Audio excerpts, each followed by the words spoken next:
Thank you so much, guys, for joining me for part 2 of this build. Just a quick reminder to everyone, I'm not a professional maker.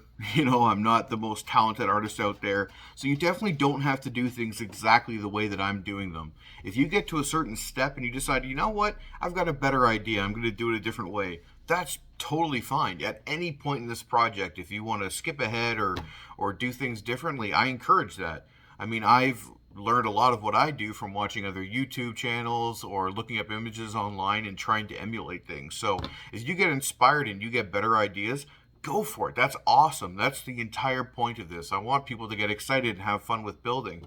If you build just the tower part and you think, great, that's going to be an awesome, piggy bank for my kid, or you want to change up the top and make it look maybe a little bit more fairy, put some crystals on top, or do anything like that, that's totally fair. You should be creative and enjoy the process. That's what it's all about.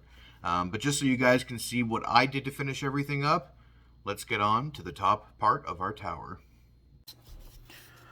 Alright, so I've carefully measured out a 1/2 inch on this 1-inch XPS foam. I'm nervous about cutting this because I want to make sure that I cut it right down the middle, which is going to be incredibly difficult, and I know that. It's going to be almost next to impossible with the box cutter or X-Acto knife, whatever you want to call it. Part of me wants to just slowly kind of go in from the outside and work my way to the inside, and then sand down any ridges or uneven parts. Now, I have seen people use kitchen knives before for projects like this to cut into the foam. They find it a little bit easier. I'm not 100% confident that either way is going to work better, so I'm going to give this a shot. Although I've never used kitchen knives for this sort of thing before, I'm just going to hope for the best and try to keep the blade as lined up as possible, being very careful to only hold the outside with the very tips of my fingers, so if the blade does slip, I'm not cutting myself open. Being a wood carver, I also am very nervous about cutting with anything, whether they're tools, whether they're knives. Once you've cut yourself a couple times, you know to be a little bit extra careful. So I'm going to be as gentle as I possibly can, take my time, and try to cut this as evenly as possible, making sure that I'm lining up with the line that I've drawn.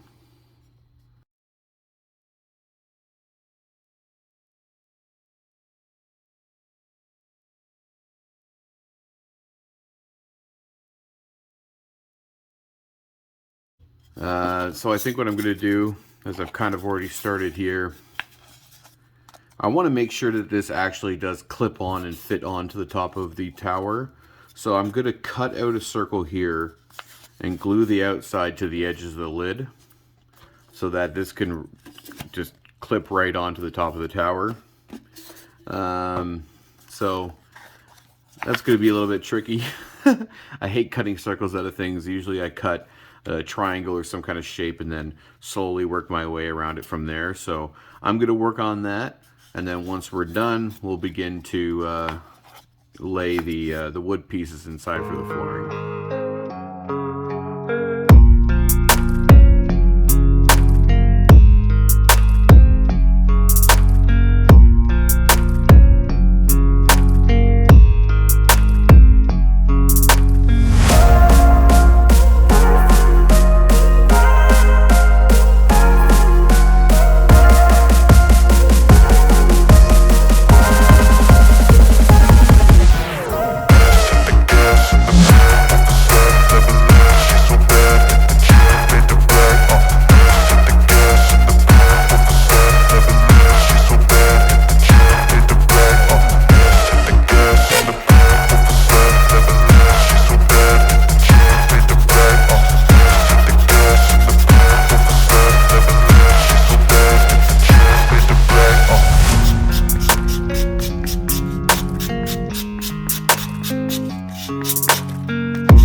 Now there are obviously other glues I could use, cheaper glues for this.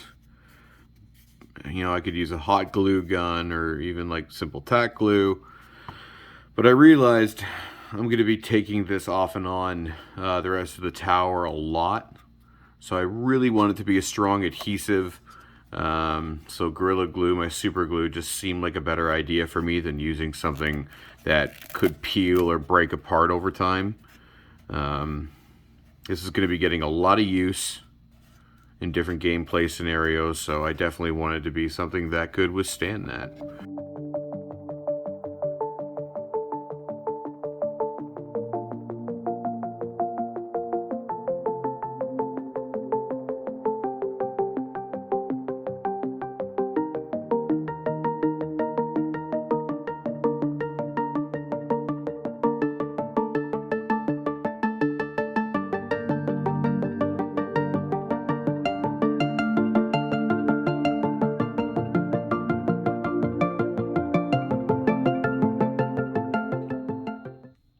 Alright, so I skipped ahead a little bit off camera and I took one of our pieces here of the lid.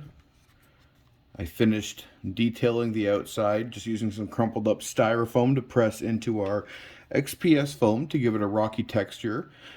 Painted it, put our wash on it just like we did for the tower. As you can see, the colors all match, everything looks good. I then took some popsicle sticks, tongue depressors, whatever you want to call them, cut them up into the shape of the circle, painted them loosely, and then I made our little trap door here just using some scrap pieces of foam, which I then carved a little bit, painted, and took a little metal ring here and glued it into place to be a little latch for the trap door. So it fits perfectly on the tower, tested that out a couple times, and now it's really the tricky part where I need to figure out exactly which way I'm going to go here for the design of the actual bell tower itself. So, for the support beams, I was thinking of using some of my craft dowels that I purchased at Michael's. You can get them at pretty much any craft store. I cut out 3 pieces, sanded down the edges, and the idea here was that I could use these support beams and, you know, put them in place. And there you go, we have our roof of the tower. The problem is I don't know if a bell's going to fit in there as well as the miniature. So for the bell, I went through different variations of what I thought might work. I looked at using a thimble for sewing, and it was a little bit too small. Eventually, I settled on the idea of using a Keurig coffee cup and painting it gold and then putting that inside. But if it does, it just clears over the head of the miniature. It doesn't leave a whole lot of space for gameplay. So that's my one idea. My second idea was to take a red Solo cup and then cut out arches inside, leaving just 3 areas leading from the bottom to the top. And then use some glue and some paint to wrap some tissue paper or a paper towel, and when it dries, it'll look like it's made of stone as well. Set that over top and then put the bell inside, and there'll be more area to play with the miniature. It's been a long time since I've used the old dwarven magic, but let's give it a go. Ready now? Huh, there we go. That was done up nicely. Now if we take our base here and we put this on top, you know, once we'd have that glued in, once everything's wrapped around the texture, that leaves a lot of space for gameplay, as you can see here. We could even fit this bell inside, have it raise a little bit, and you know, there's still plenty of headspace in there to see the miniatures and play with them. So we'll give it a go and hopefully it looks good. The last time that I tried this effect, it worked pretty well, but I was just adding the pieces and then kind of brushing on the Mod Podge water and paint mixture, and it was tearing apart and it didn't work very well. I used both toilet paper and paper towel in that previous attempt. So this time, I'm going to use something a little bit stronger. So I've ripped up some pieces of paper towel And I've created my mixture of Mod Podge and paint and water.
I suppose the trick worked so well the first time that we should do it again. Excuse me? Excuse me, adorable little fluffball. This is my place of magic. What are you doing? You are interrupting a very special magical procedure. Hello? Hello, you? Okay, you're cute. You can stay. Ready? Oh, wonderful. As you can see, I simply used some golden paint on top of some yellow on the old Keurig cup here, and I actually globbed the paint on with a smaller brush. Globbing it on thickly allows it to dry with this bumpy, rough texture, which makes it look like it is actually made of metal, a rough cast iron type of thing. So, once again, the magic is stupendous and worked wonderfully. But did I expect anything else? Of course not. Alright, so now that we have the actual top piece of the tower done, which is going to fit directly on top of our little trapdoor floor area, we need to make sure that the bell is all ready to get hung up. It's fully painted, and now for actually getting it to hang and be able to move inside the top of the tower, I'm using this amazing spool of jewelry chain, which I bought on Amazon for like $10 Canadian. So if you're American, it'll be cheaper, obviously. And it works really well. I use it on the drawbridge for the kind of gate tower that I built. And as you can see here, works really well for this too. So I've got it in our bell. What I'm going to do is then loop it through the ceiling of the bell tower here, and then put a stopper on it, and then I got another piece here that'll cover it all up so it'll look more natural on top. So it's going to be a little messy, going to be a little bit of work, but let's get her done.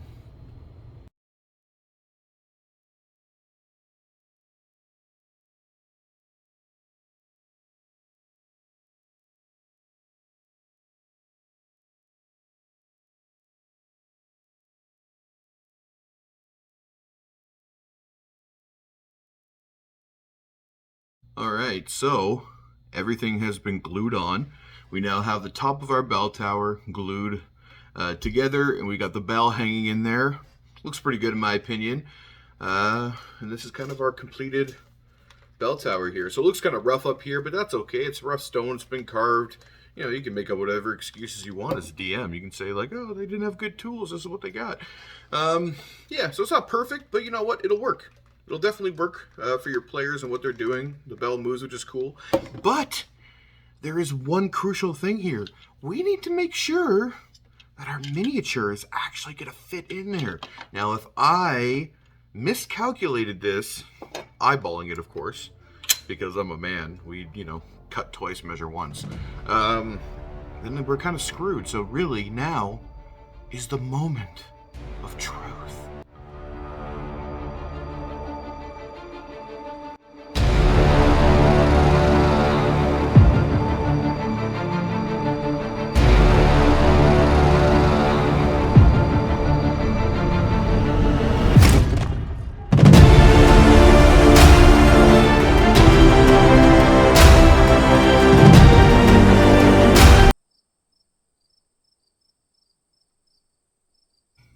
So what I've decided to do here is, overcomplicate things, because that's what I do.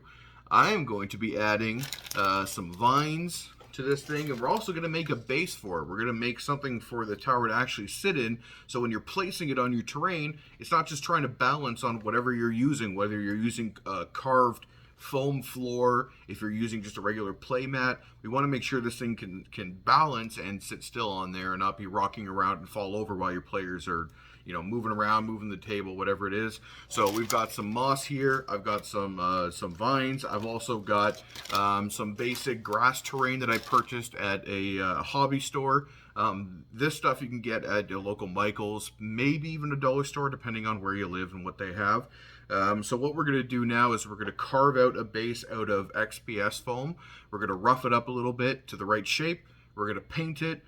Make sure that the tower fits inside, and then we're going to add our grass and our vines and give it that really aged old world look. So we're going to get into that next. Follow along. Because I have a problem learning to stop, I'm going to keep doing stuff. What I've first done here is I made a small little set of stairs, which is going to attach to the outside, just like that. And then after I carved it out, I kind of used a small knife to just make some stone shapes in there. And then the best trick, which I believe I mentioned before, is just using some balled up tin foil to press against the foam to give it a more textured rock look. So that's going to be ready to go for painting. We're going to use this piece of XPS foam here.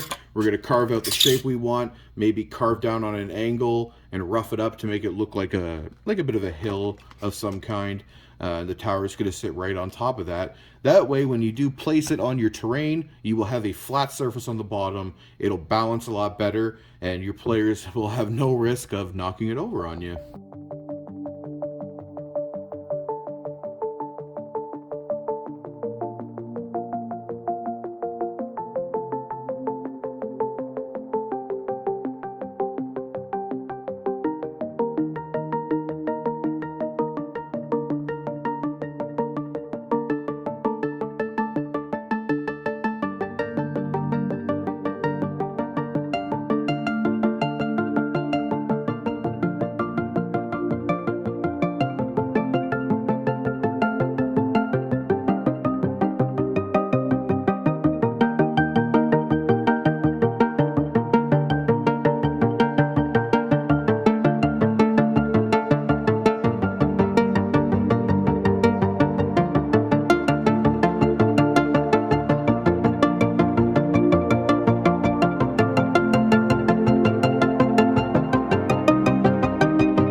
Now, what we want to do to finish this up is we want to add our grass terrain around the ground here, maybe a few larger little stones and rock pieces, and then we want to put maybe some grass and some vines up the tower and even on top of the base here.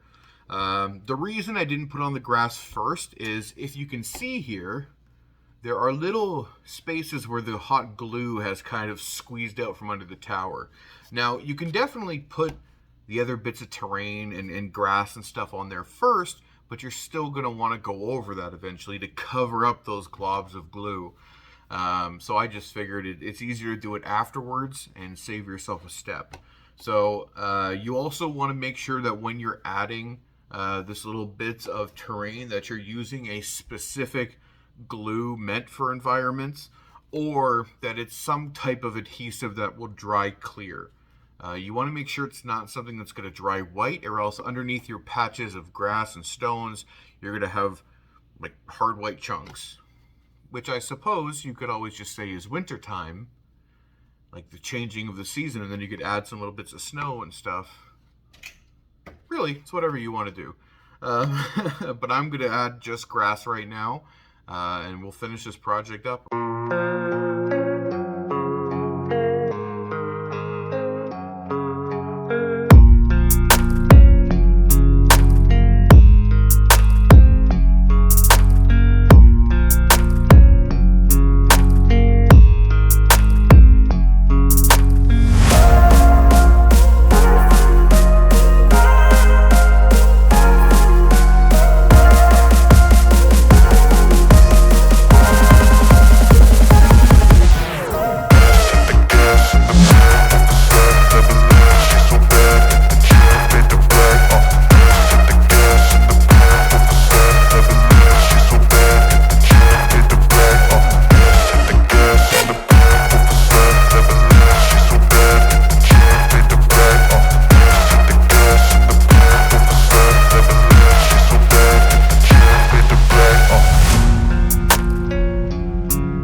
right, so we are finally done the tower.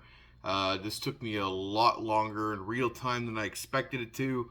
It's kind of late tonight, but I really wanted to get this thing finally finished for you guys so I could put the video up. Thank you so much to everyone who followed along and anyone who's actually making these items. That's awesome. I'm so happy that people are getting into it. The purpose of the channel is to show you guys that anyone can do this stuff. And it doesn't have to look professional, it just has to be functional and fun. And if you have fun doing it, that's really all that matters. Thank you to everyone who has liked and subscribed any of my videos. And even if you're watching the videos, that's awesome. I'm just glad that people are enjoying it. Stay tuned for next time when we're going to get into something a little strange. I've got 2 ideas and I'm not sure which one I should do. What video should I do next?